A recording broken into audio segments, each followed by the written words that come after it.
someone up in the audience and have them dance with them. Your new favorite energy drink?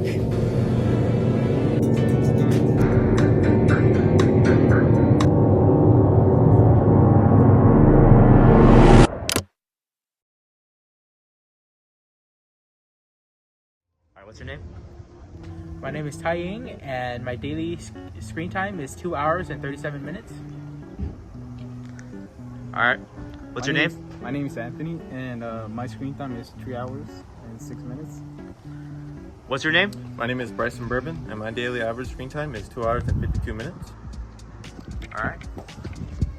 What's your name? My name is Sean, and my average screen time is 6 hours. Alright, what's your name? My name is Josh Delgado. My daily average screen time is 11 hours and 25 minutes. Alright, what's this documentary about, Josh? Social media addiction.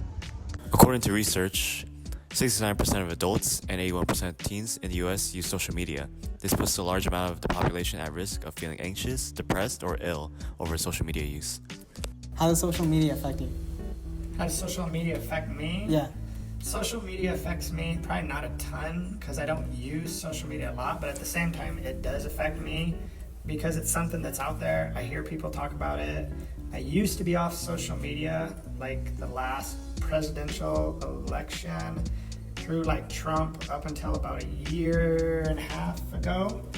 And then I got on it because my son's practices, their coach would post them through Instagram.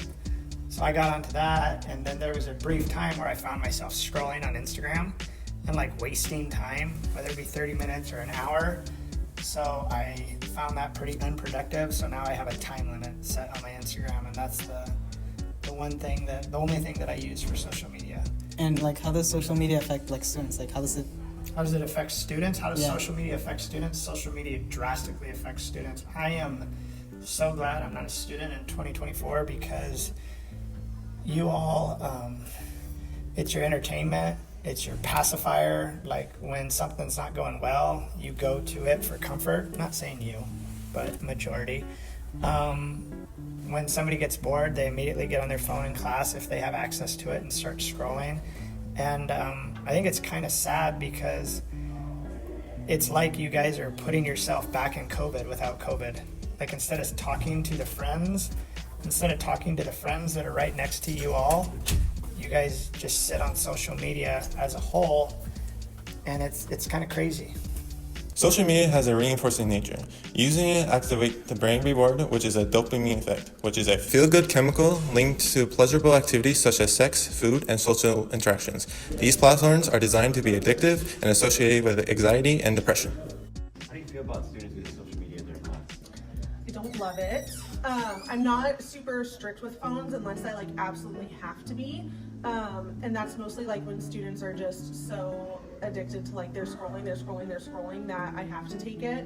And I also don't like the idea of like kids will take stuff and then they'll take videos or they'll do things to post online, and that makes me anxious because I don't want kids posting like what happens to other kids, you know, or like if a kid does a presentation or something and then somebody films it and then they gotta like make fun of them, or I don't like that side of it, so that makes me anxious.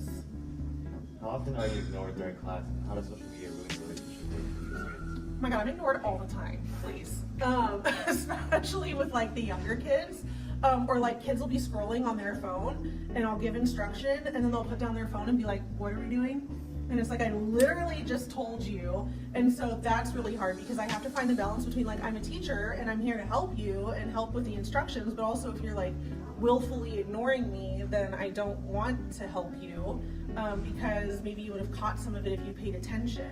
Over your entire teacher career, how many students have you caught on using their cell phones in class? Oh my god. Well, it depends on how strict I am about it, right? I would say like today, I've taken away maybe like 4 or 5 phones just like in my second period. So it kind of depends on what my rules are around it that day, but guaranteed every time if it's like a no phones allowed day, I will catch people. So I don't know, over my 7 years of teaching, it has to be like hundreds of violations.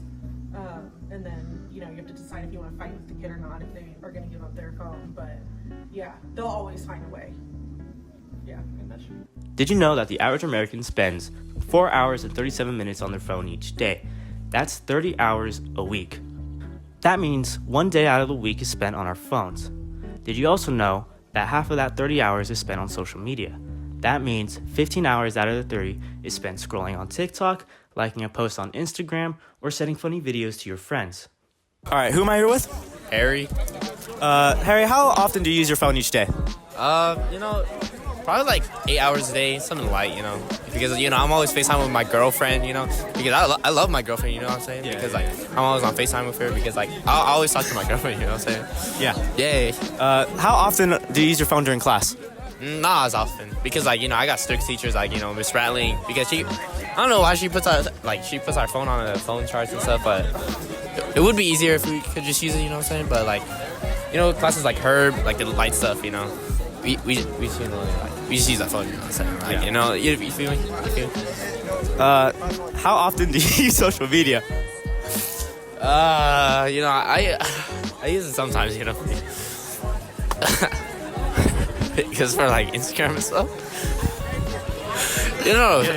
Yeah, but I'll be using Instagram a lot, Yeah. Just to stalk people, Would you say that social media affects your relationships or affects your work during class? Nah. Think of social media like a casino, where each post is like playing on a slot machine. The amount of money you get from playing on a slot machine is like the amount of likes and comments you get on each post. You see, the reason why people keep coming back to casinos and to social media is for the same thing. The fact that they don't know how much money or how much likes and comments they'll get on each post. This is why people become addicted. A few positive traits about social media is that it allows you to build relationships and stay connected. It allows you to find your voice, and you can offer your support, and the accessibility to news is a lot easier.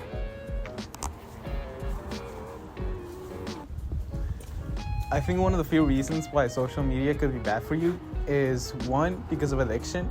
Like when you're on TikTok and you're just scrolling for hours and hours and you don't know when to stop. I think another reason, when it comes to addiction, is when you're just constantly checking for notifications on your phone, even when you're doing something important, and while you're doing something that can distract you from doing it, and you only get distracted and then realize that you got distracted and stuff like that. I think another reason why social media can be bad is because it can make you feel insecure.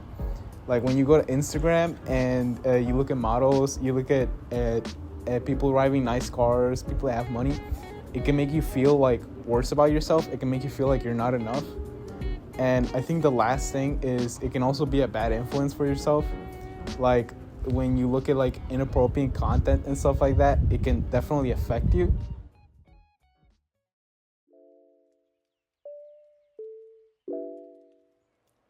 The constant need for social media has taken a toll on the minds of many people. Anxiety, low self-esteem, poor sleep, and behavior changes are all effects of the use of social media. Although social media has undeniably transformed the way we interact and communicate with one another, the effect it has brought is not something that should be looked over. The constant need to check your notifications, scroll through TikTok, and post on Instagram are all effects that social media has brought due to its reinforcing nature by using dopamine and unpredictable outcome of how many likes and comments you get on your post to reel users back in, ultimately making it addictive.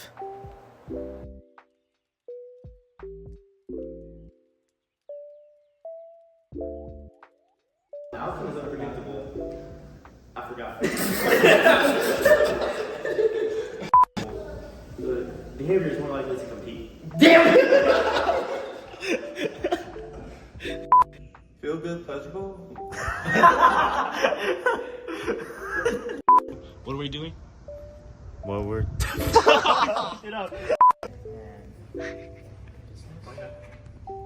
Hit it, Bryson.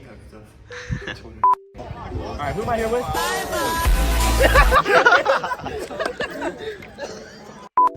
What's your name? My name is Bryson Bourbon, and my daily average is 2 hours and 52 minutes.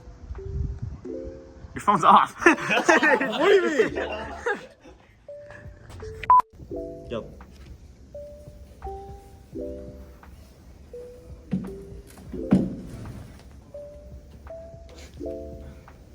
I took a fast shit.